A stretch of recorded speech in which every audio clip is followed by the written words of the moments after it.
You know, I want to start this historic fourth hour, first live show broadcast that we've done for the radio out of the news studio. We've done a lot of live shows on the nightly news and expanded coverage. I want to start it by giving people watching on television a shot of the new control room that I wanted to be basically a TV set in and of itself so that we can have roundtable discussions and meetings and special broadcast in the control room. And that control room runs two other studios in the building because when I'm done, I plan to have probably 3 or 4 TV shows a day out of here. And, of course, my main radio show and other specialty transmissions. That's been my plan all along. I've been so busy over the years doing the radio show, the films, the nightly news, that I've never really realized all that. I never had the capital that Glenn Beck did. But I'm glad that Glenn Beck took our new media model that even mainstream media has said was developed by us in the last 15, 16 years since we started doing this and been so successful with it. I do not intend to have 24-hour shows or 24-hour radio shows to actually challenge Clear Channel and Premiere and the old radio platforms itself. But I do want to have morning, noon, and night live shows, special reports, bulletins, and so much more, so that it's not just Alex Jones here on the radio and on television giving you my unique perspective on the world, but that it's other liberty lovers and other great minds, if I could say I have a great mind, other people that love liberty, and that's a great mind to me, that's a beautiful mind, to really be able to challenge the globalist in real time, so that if there is a big terrorist attack or a new war starts or the stock market crashes or Ebola gets to the United States, you're already seeing the nightly news when something big happens. It won't just be taped to air 7 to 7:30. Then they'll go live for 2 more hours or 3 more hours. And then I'll drive into the studio and I'll be here, or I'll Skype in from home, or we'll Skype in where we have correspondents all over the country giving us intel, giving us information. That's my goal, and we have really developed over the years, finally, a team of great, dedicated people who are doing this from the ground up. We don't have big corporate consultants. We are literally reinventing the wheel because the old media complex was so incredibly corrupt. And so we'll work out the bugs, work out the kinks, but I tell you, so far, the whole crew is just doing a bang-up job, and I'm so honored to be here. And I love in the control room, because I came up with this look, notice you've got George Washington there in the middle, and you've got the "Don't Tread on Me" in Latin. And then you've also got the Spartan helmet, Molon Labe. And I think that basically says what we stand for here. Individual strength, individual liberty, sacrifice for freedom, not backing down, embracing the true Americana ideas that have made this nation so great in a sea of evil. America has lots of problems, has done lots of terrible things. But we've also have been exceptional in many other ways. So many other countries that call us evil and corrupt, they just do that because they're not as good at being evil and corrupt as America has been. Now, I'm not proud of America being good at being evil and corrupt. But what I will tell you is I want to go back to us being honorable, and not that we were ever perfectly honorable, but known for doing what we say we do, for being more chivalrous. America was kind of the rebirth of chivalry that had died in the last 500, 600 years in Europe. There was a strain of that.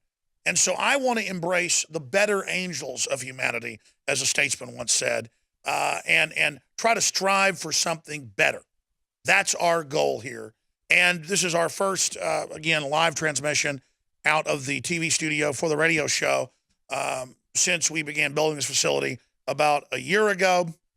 And really, it's just a room to have guests in and to be able to break down over there on the television screen specifics of what are happening with maps and presentations. This is just to communicate better with you. It only signifies and is a token of the larger operations that we're going to carry out and much bigger things we're going to build, so that we're not just reaching 20 million people a week, as many as 5 million of those being new listeners who come through. We have about 15 million that are a staple that tune in at least a few times a week, but 20 plus million people on all our platforms, podcasts, YouTube, terrestrial radio is the biggest chunk, over 170 AM and FM affiliates, Global Shortwave WWCR. We were censored off Sirius XM openly because of our political statements and what we have to say. But so was other mainline libertarians and conservatives as well. Just like you see the harassment of Breitbart by the IRS now openly, there is an attempt to shut down anything that isn't completely statist.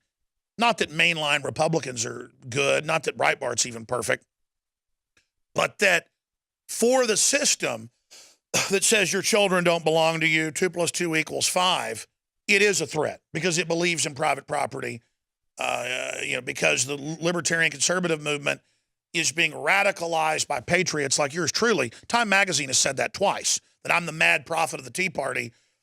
You can Google it. Alex Jones is the mad prophet of the Tea Party, energizing and radicalizing. And, don't radicalize yourself or you'll lose elections. The truth is, you have to be radical to meet a radical threat. To radicals that think parents aren't parents and that the state is God, for me to believe in free market and liberty, that is like space alien weird, like I've got 5 heads. That's not really radical, though. But to these radicals, of course, I'm like a fire-breathing demon or something. Because I don't buy anything they say when Obama says that ISIS isn't Islamic or there's no boots on the ground, because there are boots on the ground. The AP even admits it. That's the thing. They don't even care about getting mainstream media in line with their lies anymore. It has reached a crazy level of proportions. But what do you expect? What do you expect to happen here in this culture and in this society when they were on TV and radio? And we've played these clips here before. We'll play them again today. BBC, CNN, they're going to blow that building up, get back. They blow up Building 7. We interview the deputy emergency manager, the number 2 in New York. He dies weeks after he's on, Barry Jennings. I interview the firefighters in person who are getting death threats who heard the countdown to blow the towers up. Over the Red Cross was in charge of it. That's like above CIA for those that don't know. And if you're a novice and don't know and you're laughing, go look it up. The globalists have used them for 500 years at least. Literally Red Cross, Rosicrucians, Knights Templar, Illuminati. That's their front group. But the Red Cross was there. I talked to 2 different cops with the countdown to blow it up. This is the type of just insane stuff that is going on and unfolding in this society. The NORAD stand down.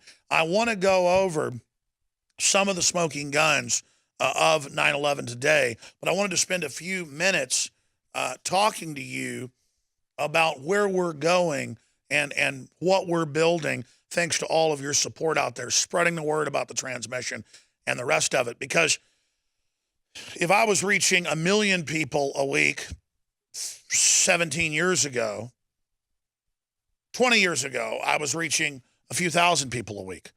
And 18 years ago, I was reaching 1 million a week. And 17 years ago, I was reaching 3 million a week. You can see that we're now reaching 20 million a week. We have a responsibility to try to go to the next level and to really go for it all in the info war, to really try to defeat the globalist. And I would encourage all of you out there as well to realize that in your daily life, you've got to decide you can fight back. You've got to decide we can win. You've got to decide that, yeah, we know this bad stuff's happening. That's a positive thing to be aware of what's unfolding. That gives us a shot at turning this around. You've got to realize that the alternative is total slavery and turning the world over to premeditated evil. The establishment is lockstep. Boehner and people like Obama, when it comes to Obamacare or going after the guns or open borders or bombing, Syria and arming al-Qaeda to fight al-Qaeda, they're in lockstep. And that's why they're in lockstep going after the libertarian movement and the Tea Party. I've never been a supporter of the Tea Party, except when Ron Paul kind of started it. Republicans tried to take it over. I became a supporter of it the last 3 years because the Republicans were unable to take it over. It was taking them over, and the whole establishment lined up against it. That's when you know you need to support something. Whole establishment wants a border, you got to support it. Whole establishment supports gun control, you've got to be against it. Whole establishment wants to bomb Syria a year ago, we've got to be against it. Now the establishment's lining up to attack al-Qaeda. They have come up with mind control scams so incredible that I want ISIS to be bombed. But I know that'll just be a cover story and it's a fraud. So I've got to agree with Lew Rockwell. I think it's wrong probably, even though I can get the perspective of Rand Paul saying we need to go after ISIS, but saying don't support the rebels because they are ISIS. He knew what Obama was going to do, showing he's a real statesman. Very, very exciting. Now, we're going to go to break. We're going to come back, and I'm going to go through an article written by Paul Joseph Watson back in June of 2005, the 10 smoking guns of 9/11. These are still the big smoking guns. Then we have 20 other points that tie into this I want to get into, and a bunch of video clips that have been compiled by the crew with Norman Mineta, the Secretary of Transportation, saying Cheney gave stand-down order, Building 7 montage, showing the different angles of it falling at free fall and being blown up. The 28 pages we already pretty much played that. But the fact that Schaefer says he's talked to folks that have seen it, of course, Congressman Jones has seen it and wants to get it released, and that it's Saudi Arabia. Saudi Arabia being involved in our government covering that up. The guys want to play me predicting that they used bin Laden to take the fall for attacking the World Trade Centers July 25th, 2001. And we will also get into Sybil Edmonds, whistleblower, saying the government worked with al-Qaeda and she was listening to it. Jennings and Giuliani talking about bombs in the building and the towers being blown up. And BBC predicts WTC collapse 30 minutes or 25 minutes before it fell, and then trying to deny it. That's just some of the big smoking guns that tell us the official story is as fake as Santa Claus and a $3 bill. I'm Alex Jones coming to you from the Infowars.com studios.